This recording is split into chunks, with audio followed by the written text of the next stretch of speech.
Siapa yang bisa mengalahkan Ali?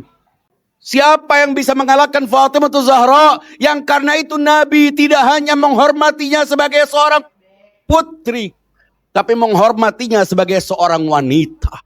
Tahukah kita bahwa laki dan perempuan tidak hanya dalam bentuk antropologisnya sebagai manusia, tapi dia hadir sebagai harmoni kosmologis antara alam dan alam, antara entitas dengan entitas lainnya, semuanya merepresentasi jalal dan jamal. Yang kalau bukan karena itu tidak tercipta alam ini.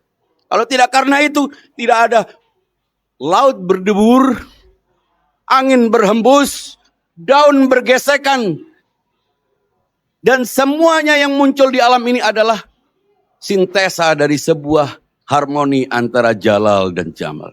Rasulullah Shallallahu Alaihi Wasallam ketika mengatakan Fatimah ummu abiha, ingin menegaskan betapa seorang perempuan harus direpresentasi oleh contoh mulia.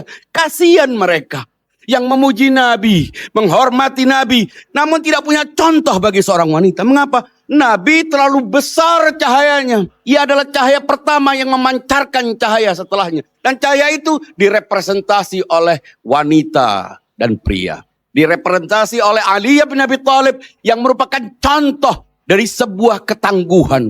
Contoh dari sebuah capaian intelektual yang paling tinggi. Siapa yang bisa mengalahkan Ali? Siapa yang bisa mengalahkan Fatimah Zahra? Yang karena itu Nabi tidak hanya menghormatinya sebagai seorang putri, tapi menghormatinya sebagai seorang wanita.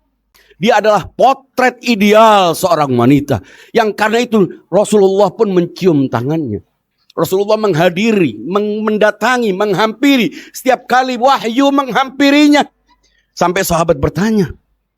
Dan semuanya dilakukan bukan karena dia hanya seorang putri Nabi.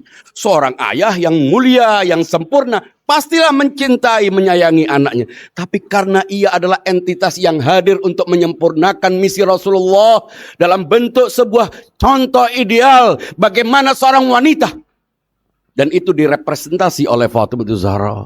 Sayangnya tidak banyak orang yang mengenal. Paling nama Az-Zahra itu nama laundry, nama toko, nama.